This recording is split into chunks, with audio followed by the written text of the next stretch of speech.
Assalamualaikum warahmatullahi wabarakatuh. Selamat pagi teman-teman semuanya. Yang kami hormati dosen pengampu mata kuliah Akuntansi Investigasi, Profesor Dr. Sri Rahyu SMSAAK, dan seluruh teman-teman yang telah play video ini dan bersedia untuk menonton video ini. Nah, teman-teman, kami dari kelompok 5 di sini akan membahas mengenai hukum dan regulasi dalam akuntansi forensik. Sebelum memulai presentasi mengenai materi hari ini, izinkan kami untuk memperkenalkan diri terlebih dahulu. Pertama-tama, perkenalkan saya Nafila Salsabila dengan NIM C1 channel 23021. Di sini saya sebagai pemateri kedua dan juga selaku moderator. Selanjutnya, Saya Diva Cahaya Julita dengan NIM C1C023031 sebagai pemateri pertama. baiklah teman-teman, tanpa berlama-lama lagi, mungkin kita langsung saja ke dalam materi pertama. Kepada Diva, disilakan. Baiklah teman-teman sekalian, pertama-tama saya akan menjelaskan mengenai pengertian hukum dan regulasi. Nah, akuntansi forensik itu merupakan cabang ilmu akuntansi yang menggabungkan akuntansi audit, investigasi, dan hukum untuk mengungkap kecurangan atau tindak pidana yang berkaitan dengan keuangan. Nah, dalam praktiknya, akuntansi forensik itu tidak hanya berfokus pada analisis laporan keuangan, tetapi juga melakukan pengumpulan bukti, investigasi transaksi, serta penyusunan laporan yang dapat digunakan dalam proses hukum.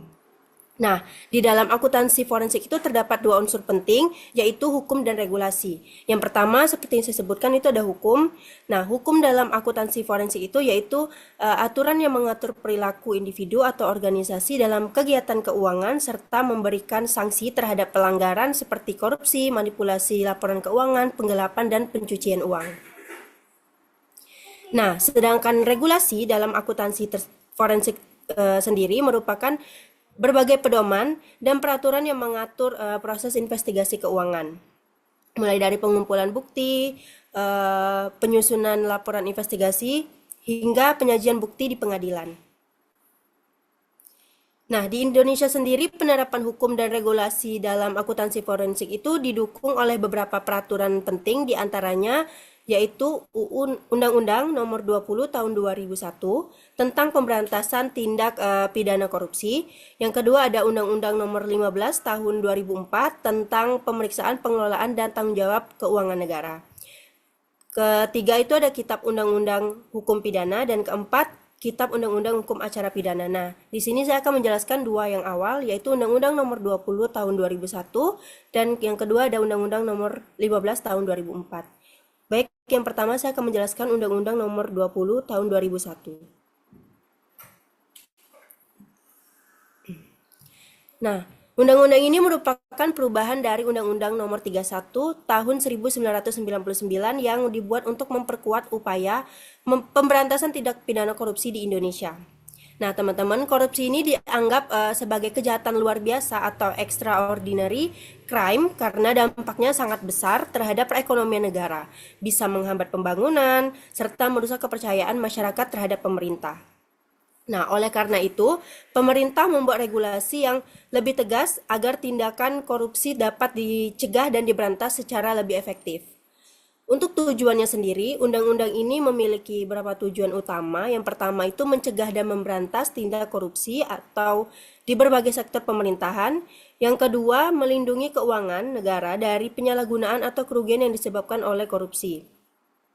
Ketiga, memberikan hukuman yang tegas kepada pelaku korupsi agar menimbulkan efek jera.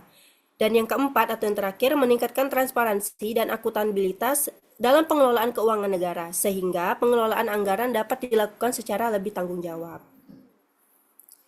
Bentuk tindak pidana korupsi sendiri dalam Undang-Undang Nomor 20 Tahun 2001 terdapat berbagai bentuk tindak pidana korupsi, diantaranya yaitu penyalahgunaan wewenang, yaitu penggunaan kekuasaan atau jabatan untuk keuntungan pribadi yang merugikan negara. Yang kedua ada suap atau gratifikasi seperti yang pernah kita bahas sebelumnya, yaitu pemberian uang atau hadiah kepada pejabat agar mendapatkan keuntungan tertentu. Yang ketiga itu ada penggelapan dalam jabatan, yaitu penyalahgunaan aset atau dana yang dipercayakan kepada pejabat atau pegawai. Keempat, pemerasan oleh pejabat publik, yaitu meminta sesuatu secara paksa dengan memanfaatkan jabatan. Yang kelima itu ada eh, perbuatan curang dalam proyek, yaitu dalam proyek pemerintah, yaitu seperti manipulasi anggaran atau markup biaya proyek. Nah, semua bentuk tindakan ini dapat menyebabkan kerugian negara dan termasuk dalam kategori korupsi. Untuk sanksi pidana dan hubungannya dengan akuntansi forensik, undang-undang ini juga memberikan sanksi pidana yang cukup berat kepada pelaku korupsi. Sebagai contoh atau antara lain yaitu pidana penjara, kedua denda dalam jumlah besar, ketiga penyitaan harta hasil korupsi, dan keempat pidana tambahan seperti pencabutan hak jabatan. Nah, dalam kasus korupsi sendiri, akuntansi forensik itu memiliki beberapa peran penting. Yang pertama itu menelusuri aliran dana yang digunakan dalam praktik akuntansi. Dalam praktik korupsi. Kedua, menganalisis transaksi keuangan yang mencurigakan, menghitung besarnya kerugian negara, serta menyajikan bukti keuangan yang dapat digunakan dalam proses persidangan atau hukum. Nah, dengan demikian, hasil analisis akuntansi forensik itu dapat menjadi alat bukti yang kuat dalam pengadilan. Selanjutnya, teman-teman, itu ada Undang-Undang Nomor 15 Tahun 2004. Undang-undang ini mengatur tentang proses pemeriksaan terhadap pengelolaan dan keuangan negara yang dilakukan oleh Badan Pemeriksa Keuangan atau BPK. Nah, tujuan utama dari undang-undang ini adalah memastikan bahwa pengelolaan keuangan negara itu dilakukan secara transparan, akuntabel, dan sesuai dengan peraturan yang berlaku. Nah, selanjutnya ada beberapa tujuan lainnya. Yang pertama itu menjamin pengelolaan keuangan negara dilakukan secara transparan. Yang kedua, meningkatkan akuntabilitas lembaga pemerintah dan dalam menggunakan anggaran negara. Yang ketiga itu mencegah penyalahgunaan anggaran negara, dan yang keempat itu memberikan dasar hukum bagi BPK dalam melakukan pemeriksaan terhadap pengelolaan keuangan negara. Untuk jenis pemeriksaan oleh BPK sendiri, dalam pelaksanaannya BPK melakukan beberapa jenis pemeriksaan. Yang pertama itu adalah pemeriksaan keuangan, yaitu pemeriksaan untuk menilai apakah laporan keuangan pemerintah itu telah disusun secara wajar sesuai dengan standar akuntansi. Yang kedua itu adalah pemeriksaan kinerja. Nah, pemeriksaan kinerja itu merupakan pemeriksaan untuk menilai apakah suatu program pemerintah dilaksanakan secara efektif, efisien, dan ekonomis. Yang ketiga itu ada pemeriksaan dengan tujuan tertentu, yaitu pemeriksaan khusus yang dilakukan apabila terdapat indikasi penyimpangan atau kecurangan dalam pengelolaan keuangan negara. Next, hasil pemeriksaannya sendiri yang dilakukan oleh BPK itu biasanya berupa laporan hasil pemeriksaan atau LHP. Yang kedua itu rekomendasi perbaikan pengelolaan keuangan, dan yang terakhir itu temuan kerugian negara. Nah, apabila dalam pemeriksaan ditemukan indikasi tindak pidana, maka hasil pemeriksaan tersebut dapat diteruskan kepada aparat penegak hukum untuk dilakukan penyelidikan lebih lanjut. Dalam hal ini, akuntansi forensik sendiri berperan untuk mendalami dugaan kecurangan, menelusuri transaksi keuangan, serta menghitung kerugian negara yang terjadi akibat korupsi itu sendiri. Nah, untuk itu, hukum dan regulasi itu memiliki peran yang sangat penting dalam praktik akuntansi forensik melalui berbagai undang-undang yang sudah saya sebutkan tadi. Nah, proses pengawasan dan penegakan hukum terhadap pengelolaan keuangan negara dapat dilakukan secara lebih efektif. Akuntansi forensik tersebut juga membantu dalam mengungkap kecurangan, menganalisis transaksi keuangan, serta menyediakan bukti yang dapat digunakan dalam proses hukum sehingga dapat mendukung pemberantasan korupsi di Indonesia. Mungkin itu saja materi yang dapat saya sampaikan. Saya lanjutkan kepada moderator. Baiklah, terima kasih kepada Diva atas pemaparan materinya. Selanjutnya untuk materi kedua akan dibacakan oleh saya sendiri. Untuk materi kedua yaitu mengenai KUHP dan juga KUHP. Nah, yang pertama kita membahas terlebih dahulu mengenai KUHP, yaitu Undang-Undang Nomor 8 Tahun 1981 yang dimana disahkan pada tanggal 31 Desember pada tahun 1981 oleh Presiden Soeharto. Nah, KUHP atau Kitab Undang-Undang Hukum Acara Pidana ini adalah hukum formil yang mengatur tata cara pelaksanaan hukum pidana material di Indonesia. KUHP ini itu menggantikan Het Herzijn Indonesisch Reglement atau HIR yang merupakan produk hukum kolonial Belanda dan menjadi tonggak penting dalam pembaruan sistem peradilan pidana Indonesia yang tentunya lebih menghormati hak asasi manusia. Nah, di sini juga ada beberapa tujuan dari KUHP itu sendiri. Tentunya yang pertama adalah menegakkan hukum dan keadilan di proses peradilan pidana, kemudian melindungi hak-hak tersangka, terdakwa, serta terpidana, dan memberikan kepastian hukum dalam proses penyidikan hingga eksekusi putusan, menciptakan keseimbangan antara kepentingan negara dan juga hak individu, serta menjamin proses peradilan yang bebas, jujur, dan juga tidak memihak siapapun. Nah, selanjutnya pada KUHP ini teman-teman harus diketahui bahwa ada banyak sekali bab dan juga pasal-pasal yang dimana ada 22 bab dan juga 286 pasal di Lembaran Negara tahun 1981 nomor 76. Nah, KUHP ini itu masih berlaku hingga saat ini dengan beberapa putusan MK yang tentunya mengubah sebagian ketentuannya. Nah, tapi karena banyak sekali pasal dan juga babnya, di sini kami akan menjelaskan beberapa pasal yang penting dan umum untuk diketahui. Yang pertama itu ada pasal 1 ayat 1. Di sini dia menjelaskan mengenai kewenangan penyidik, yakni penyidik adalah pejabat polisi negara Republik Indonesia atau pejabat pegawai negeri sipil tertentu. Kemudian pasal 1 ayat 6 menjelaskan tentang kewenangan penuntut umum, yakni penuntut umum adalah jaksa yang diberi wewenang oleh undang-undang yang berlaku. Kemudian pasal 7 ayat 1 menjelaskan tentang penyidik pembantu adalah pejabat Polri yang diangkat oleh Kapolri dan memiliki wewenang seperti penyidik. Kemudian ada pasal 14 yang dimana ini menjelaskan tentang wewenang apa saja yang didapat oleh jaksa atau penuntut umum, yaitu seperti menerima dan memeriksa berkas, kemudian mengadakan pra penuntutan, memberikan perpanjangan penahanan, membuat surat dakwaan, melimpahkan perkara ke pengadilan, melakukan penuntutan, menutup perkara demi kepentingan hukum, dan juga melaksanakan penetapan hakim.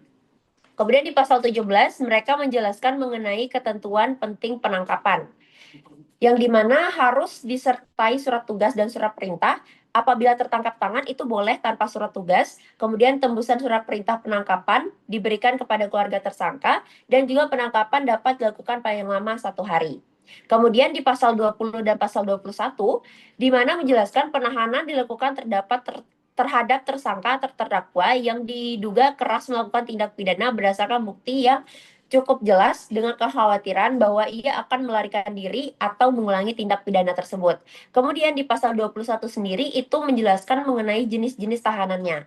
Ada 3 jenis. Yang pertama penahanan rumah tahanan negara atau rutan, kemudian penahanan rumah di mana tersangka di rumah tinggal dengan pengawasan, dan juga penahanan kota di kota tempat tinggal tersangka dengan kewajiban melapor. Selanjutnya pasal 32 sampai 34 di mana dia menjelaskan mengenai ketentuan penggeledahan. Nah, ada beberapa ketentuan penting. Yang pertama tentu harus ada surat izin ketua pengadilan negeri setempat.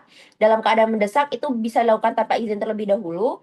Kemudian dilarang memasuki ruang sidang tempat ibadah kecuali tertangkap tangan.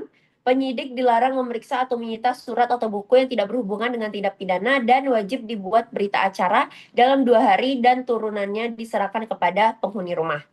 Kemudian pasal 38 dan pasal 39 di mana dia menjelaskan bahwa penyitaan itu hanya dapat dilakukan oleh penyidik dengan surat izin ketua PN setempat serta benda apa saja yang dapat disita. Nah, untuk benda apa saja yang dapat disita ada di pasal 39. Beberapa bendanya yaitu benda tagihan tersangka yang seluruh atau sebagian diperoleh oleh tindak pidana, benda yang dipergunakan secara langsung untuk melakukan tindak pidana tersebut, benda yang dipergunakan untuk menghalang-halangi penyidikan, kemudian benda yang khusus dibuat dan diperuntukkan untuk melakukan tindak pidana, dan benda lain yang mempunyai hubungan langsung dengan tindak pidana tersebut. Nah, selanjutnya itu ada asas-asas hukum acara pidana. Di sini ada beberapa pasal, ada pasal 8 ayat 1, pasal 50 ayat 1, pasal 54. Yang pertama pasal 8 ayat 1, dia menjelaskan tentang asas praduga tak bersalah, yakni setiap orang yang disangka wajib dianggap tidak bersalah sebelum ada putusan pengadilan yang menyatakan kesalahannya dan telah memperoleh kekuatan hukum tetap.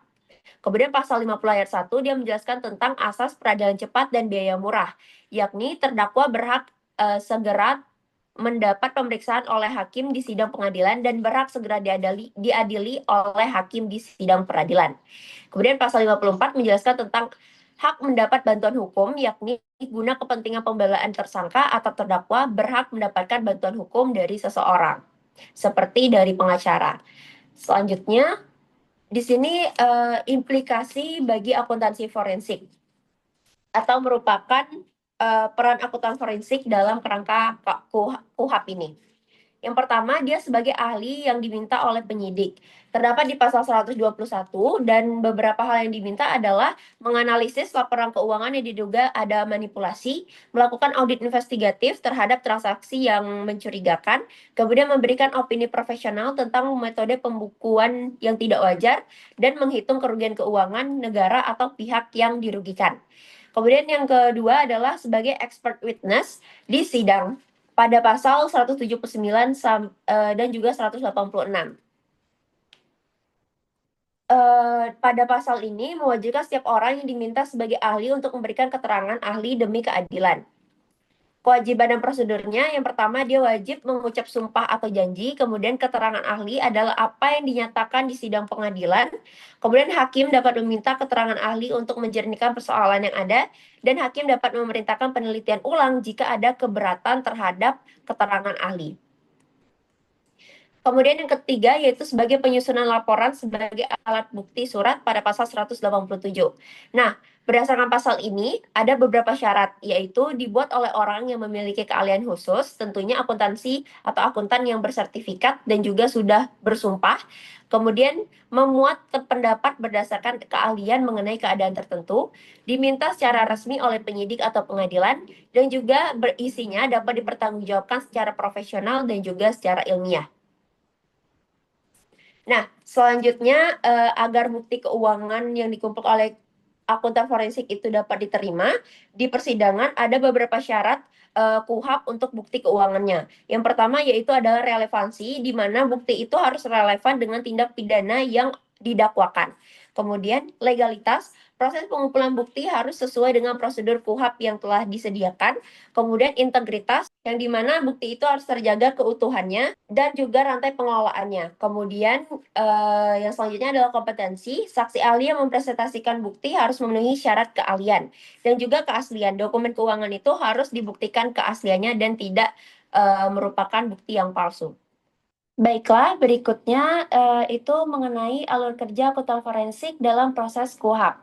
Nah, di sini dalam fase KUHP itu yang pertama ada penyelidikan di pasal 102 sampai 108 yang dimana menyatakan bahwa peran akuntan forensik yaitu mengidentifikasi awal dugaan tindak pidana keuangan, asistensi penyidik dalam memahami transaksi keuangannya. Kemudian dalam penyidikan pasal 106 sampai 136 yaitu peran akuntan forensik yaitu menjadi penganalisis dokumen sitaan, rekonstruksi transaksi, penyusunan laporan investigatif untuk P21.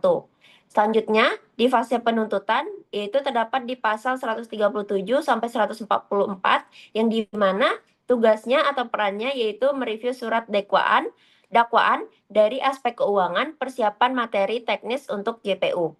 Kemudian fase persidangan di pasal 152 ke atas, yaitu bertugas tampil sebagai expert witness menjelaskan temuan keuangan kepada majelis hakim. Dan yang terakhir, pada fase upaya hukum di pasal 233 ke atas, yang berperan dalam memberikan analisis tambahan jika ada banding atau kasasi terkait aspek pembuktian keuangan. Selanjutnya, itu mengenai KUHP Undang-Undang Nomor 1 Tahun 2023. Undang-Undang Nomor 1 Tahun 2023 ini tentang Kitab Undang-Undang Hukum Pidana atau KUHP yang merupakan pembaruan hukum pidana Indonesia.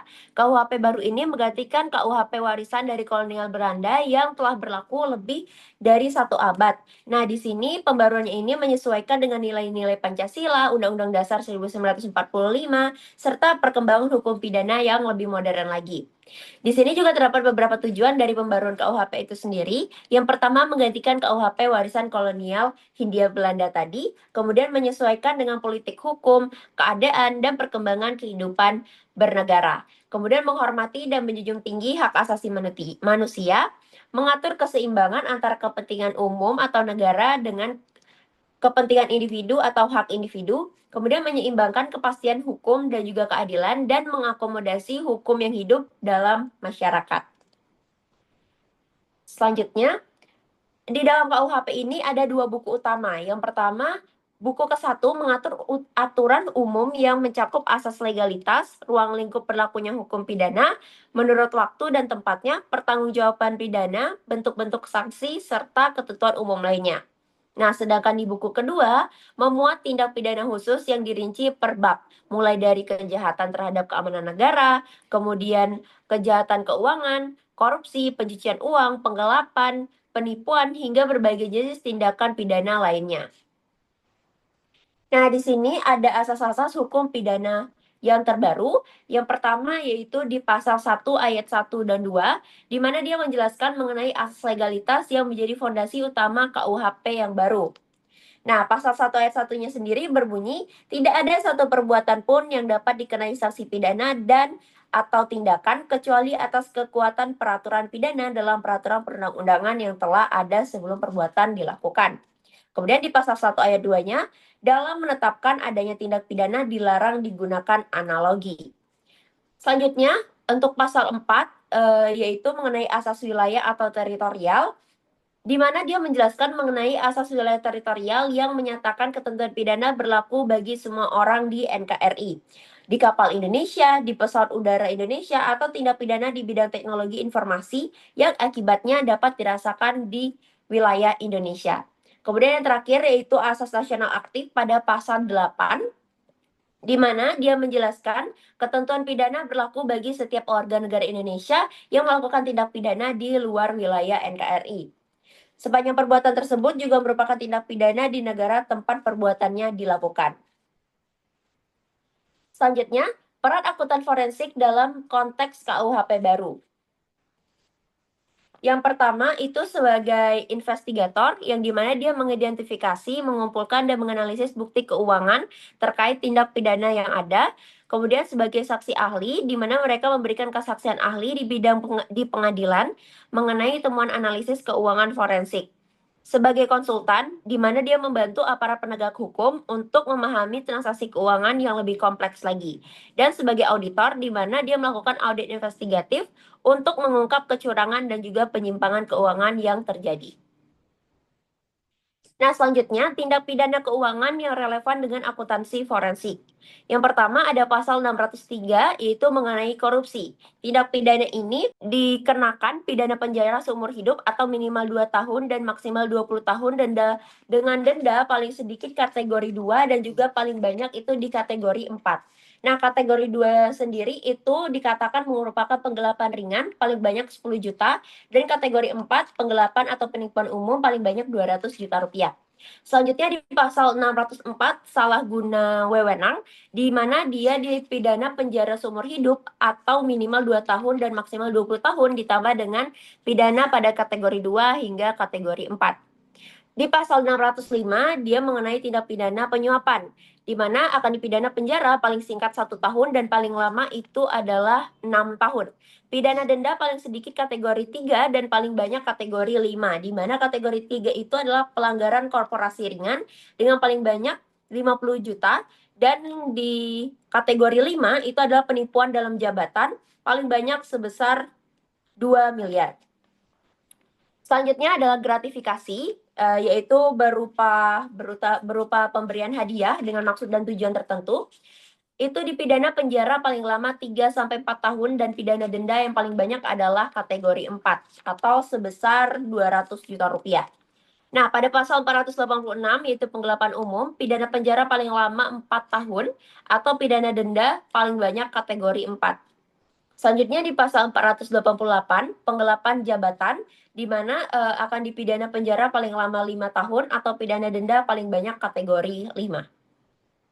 Selanjutnya tindak pidana berikutnya ada penipuan umum di pasal 492, yaitu dipidana penjara paling lama 4 tahun atau pidana denda paling banyak kategori 5. Kemudian pasal 508 berupa penipuan keuangan korporasi, pidana penjara paling lama 1 tahun 6 bulan atau pidana denda paling banyak itu adalah kategori 3.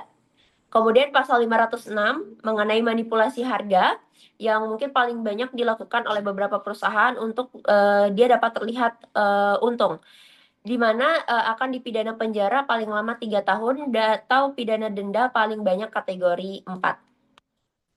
Selanjutnya, penipuan investasi di pasal 507, pidana penjara yang didapat paling lama 4 tahun atau pidana denda paling banyak itu kategori 5. Kemudian pasal 511 pelanggaran kewajiban pencatatan, pidana penjara paling lama 1 tahun 6 bulan atau pidana denda paling banyak kategori 3.